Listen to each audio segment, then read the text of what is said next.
what's up everybody? So it's Sunday, man. Today's the day. We're gonna get out here, 2009 Ram 1500. We're gonna do the inner and outer tie rod ends and the passenger side wheel bearing.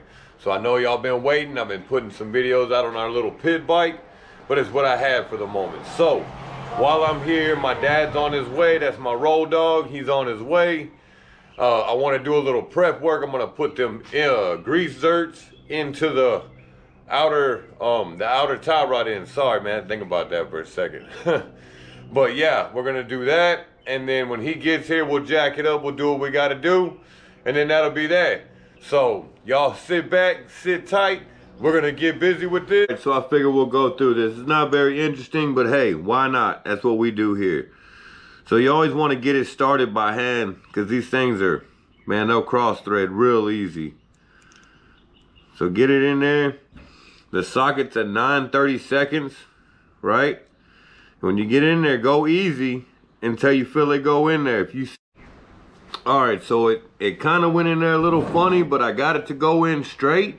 And man, it's tight, tight, tight. So you have to go slow, man. Be careful. You don't want to break it, but you want it to get as close to bottomed out as possible, right? You don't want it leaking. And I mean, it's etchy. It is tight. So I don't really care too much for that.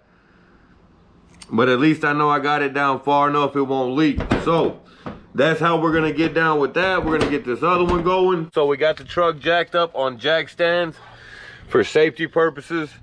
Now this is the passenger side we're starting on. So we're gonna do the wheel bearing and the inner and outer tie rod ends right here. So the first thing I gotta do, look at that. I don't know if that's grease or not. All right, that's dry. So I seen this right here and I thought that was oil. Now, like I stated, we're gonna take this brake caliper off. I'm gonna set it on my bucket here. We're gonna slide the rotor off, and then we're gonna do the wheel bearing first. We'll mount everything back on, and then we'll jump to the tie rod ends. Oh, a 13/16 for your main caliper bolts. We wanna take the whole thing off so it's out of the way and our rotor will slide off. So let's just jump right into this. Put that thing in the off position.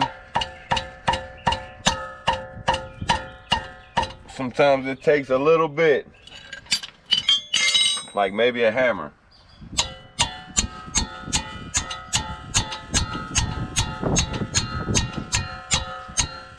Wow, that thing is really on there. All right, give me a second. We gotta figure out how to get this thing loose. I might have to jump in the garage to get the PB blaster. There it goes.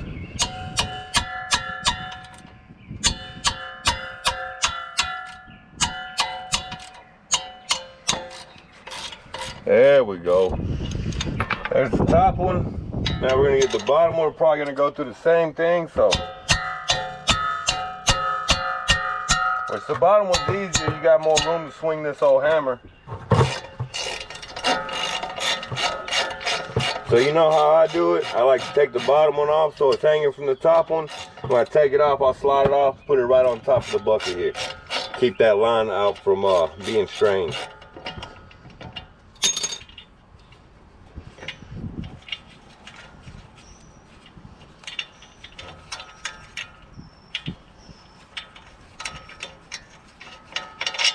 There's the bottom one.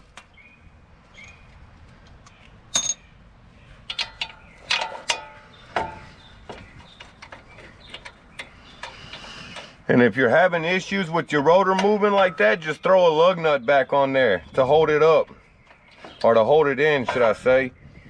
Sometimes they get up to be a pain, kind of like this one right now.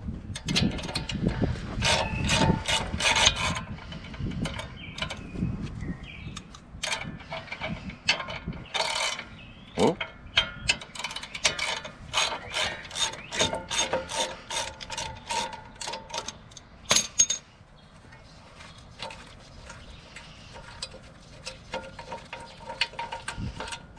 There's the top one.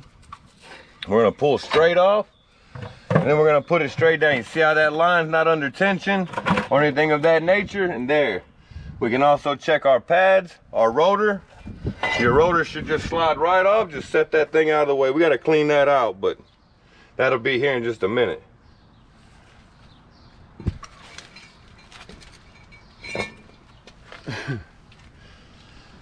All right, with that being that, I believe this wheel bearing bolt, the wheel bearing bolts are an 18 millimeter. Before we take that wheel bearing out, we got to take our connectors out here.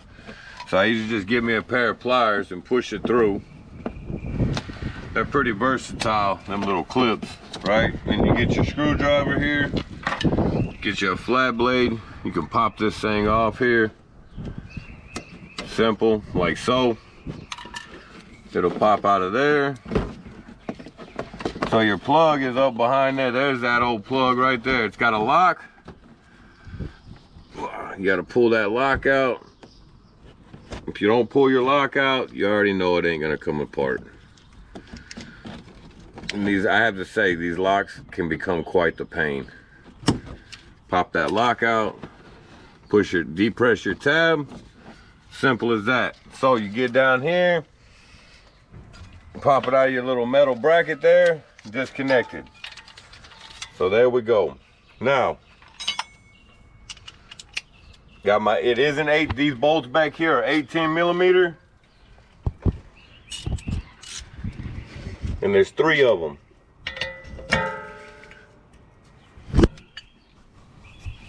So we're gonna do the same. There's gonna be the hammer.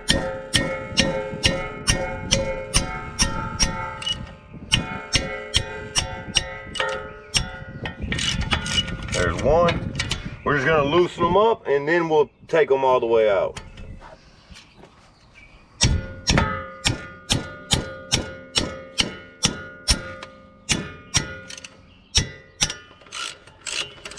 There's 2.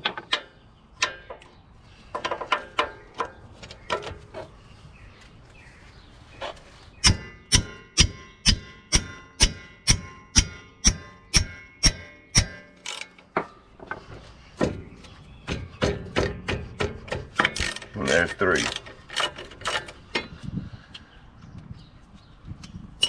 So we're going to do the same process. Take the bottom ones out first, top one out last, pull everything out.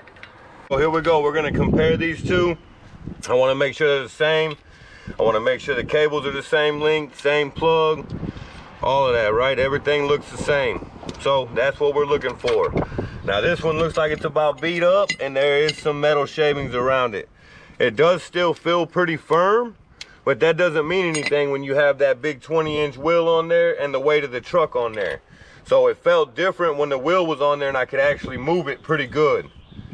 Now I took my wire brush, I cleaned my slot out here for my recess to go in, and I also got some of the brake dust and all the metal shavings off my back shield here so I can tell if this one starts going out. Now the easiest way to go about this is going to be put your 2 bolts through here to hold your shield on. Remember, your shield's going to go, it looks funny, you think it's going to want to go like that, but it doesn't. It goes inwards. So you put them on there, and then it's as simple as taking it off. Just feed your cable through the hole right here. Don't forget that. You definitely want to run it through there.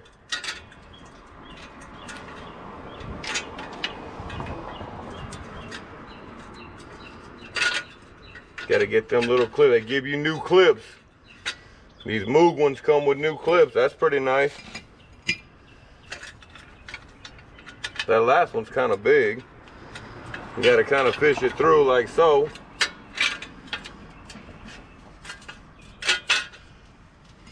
And voila.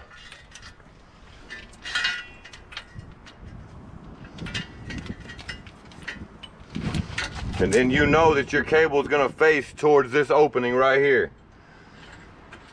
Then just reach back there and get that top one started.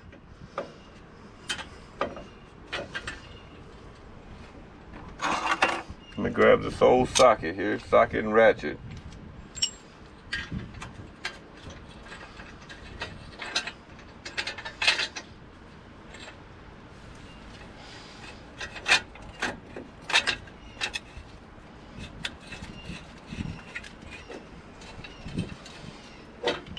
Once you get that second one started, I mean, you're in there.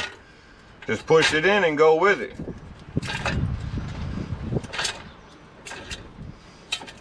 And then that'll be that. I mean, everything else is reverse process from taking it off. So let me finish getting this thing bolted up. I'll get my caliper set back on, everything bolted back up, and we'll jump to the tie rod end. We're jumping right into these tie rod ends. First thing you want to do is take your boot off. So the back's got this little clip right here, man. The best thing to do is get your flat blade screwdriver in there and pop it. And when you go back with it, just put a zip tie. And then the front one is this here. We're gonna get it to slide down. Then we're gonna take this outer tie rod in, get under there, get to that big bolt, and then we're gonna break it loose. So yeah, we're rolling with it now. Here we go. So this bolt is a 13/16. I advise using a 6-point socket, and it's gonna have to be a deep socket if you're lucky enough to get it off to where the inner part doesn't spin.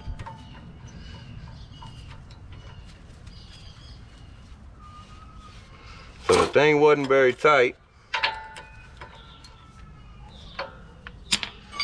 I'm just gonna throw this crescent wrench on there real quick to see if the whole thing's spinning or not. And it's not. So that's a bonus. Put this thing on this old ratchet here in the off position.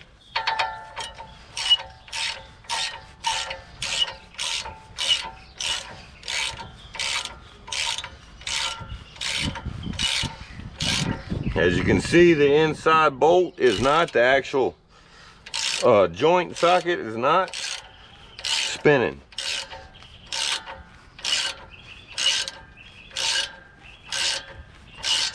So something I do want to know, because a lot of people leave their bolt on there, right, to bang it up. So you want to, because you see how tight it is, so you want to take it all the way off, right? Because you definitely don't want to fight it once your tie rod end is loose. So take it all the way off, clean your threads, because basically that's what it's doing.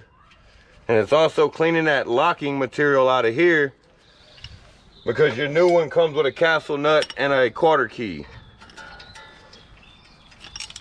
That actually looks like somebody put some RTV on there or something. That's not right.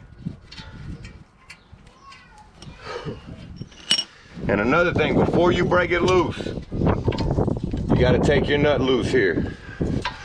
Right, just like that. Once you get that loose, I mean, look at that inner tie rod, and that thing is shot.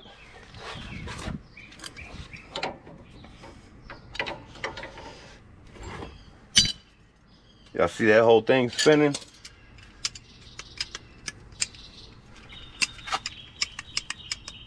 Since this is the old one, get them old locks of love. Wow. And there you go, that's all. You just need it loose so you can get this off. And then take your trusty hammer. This is how I do it right here, guys. One hit, there you go. Take your nut off the bottom. One of the most important parts right here.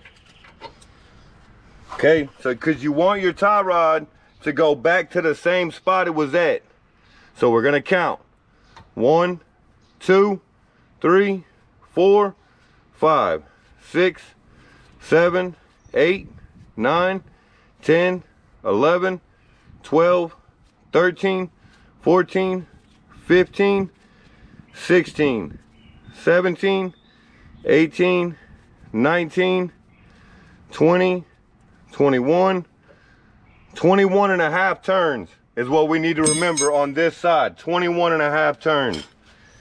And you also want to make sure, always make sure that what you're dealing with is what you got. Here we go, guys. You can see all the grease came out of this inner tie rod, man. So this ain't right. This is not right. So here we go. I got my trusty 10-inch pipe wrench with a cheater. And we're gonna get it on here. We're just gonna pop this thing off. Should be very minimal. Wow.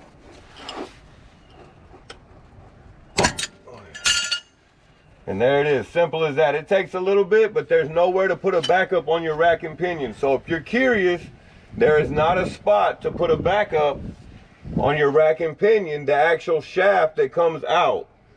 So you just break it loose like that, and then you spin it off, and then we'll swap it out. Got the old one unscrewed. You can see it's very easy to move. This one is not. So we want to check, make sure they're the same length, right? And then the new one actually comes with Loctite on the threads already, at least if you go with the Moog. So we're gonna slap this back together, and then that'll be that, man. I'm gonna do the other side, but it's gonna be identical. So I'm not gonna record it, except for I don't have to do the wheel bearing on the other side. Let me climb under here real quick.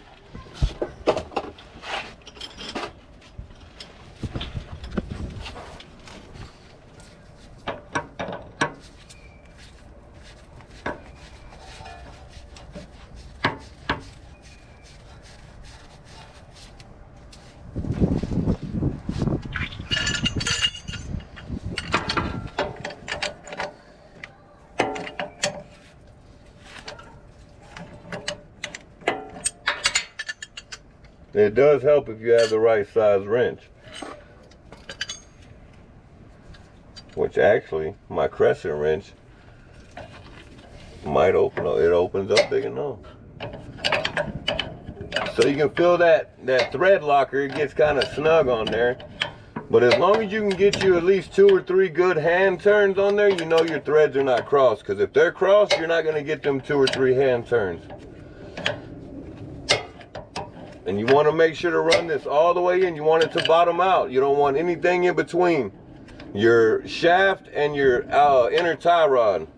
This is what I was talking about. Whenever you get it going, right, you want to bottom it out right here. You do not want any gap in between your shaft and your inner tie rod in. You want to make sure it's bottomed and give it one good pull to make sure it's snug.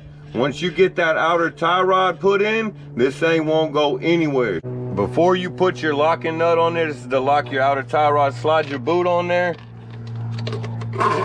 Just slide it on there. You can mount it up once you're done. Right, because I'm just gonna get under there and I'm gonna go back with zip ties, guys. I mean, that works perfect. Just get you a zip tie for the front and the back. You don't have to worry about putting that other thing back on. So here it is, man. We're gonna run this thing. Want to run it in enough? We want 21.5 turns. So here's our new outer tie rod in. We're gonna start at the top just like it came off. So that's a half right there. 1, 2, 3, 4, 5, 6, 7, 8, 9, 10, 11, 12, 13, 14, 15, 16, 17, 18, 19, 20, 21. Now, if you saw, we started with the half turn at the top and we went down. So we started with the half turn. And then this, it's as simple as that. Just kind of, you got to kind of fight it some. Like so. Put your capsule nut on there. Oop. Steady. We're going to tighten this down. Put our Carter key in. Tighten up our locking nut, and then that'll be that, man. Final shot. Got the wheel bearing in. You see the new wire. See the nice shiny brand new. Got everything bolted back up. Got my wire re-ran up here, plugged back in. Got my locking nut tight. Got my zip ties. That's all you need, man. That'll hold it on there perfect. Them zip ties, one on the front, one on the back. And then make sure you grease these. They come with grease, but just bare minimum. So make sure you grease these before you hit the road. And that's that, man. So that's how easy it is to do your tie rod ends, inner and outer, and your wheel bearing on your 2009 Ram 1500. So with all that, keep living the dream, doing your thing. Always hit your boy up with a comment, and I am rolling out.